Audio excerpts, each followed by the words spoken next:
আন্দোলনকারীদের উপর গুলি না চালানোর রিট খারিজ করেছে হাইকোর্ট। আজ ৪ আগস্ট ২০২৪ ১২টা ২৫ মিনিটে দ্য ডেইলি ক্যাম্পাস একটি এই নিউজটি প্রকাশ করে। চলমান দেশের সার্বিক পরিস্থিতি বিবেচনায় দেশের বিভিন্ন জায়গায় আন্দোলনরত শিক্ষার্থীদের উপর সরাসরি লাইভ রাউন্ড গুলি বা তাজা গুলি ব্যবহার না করার নির্দেশ চেয়ে গত ২৯ জুলাই রিট আবেদন করেছিলেন সুপ্রিম কোর্টের ২ আইনজীবী। পরবর্তীতে সরাসরি গুলি ব্যবহার না করার নির্দেশ চাওয়া এই রিট আবেদনটি আদেশের জন্য সংশ্লিষ্ট হাইকোর্টের বেঞ্চের তালিকায় তোলা হয়।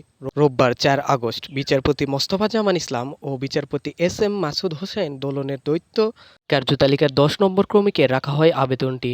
পরবর্তীতে এ রিটটি খারিজ করে দেয় হাইকোর্ট এবং সেই সাথে আন্দোলন দমনে পুলিশকে পিআরবি অনুসরণ করার নির্দেশ দেওয়া হয়েছে।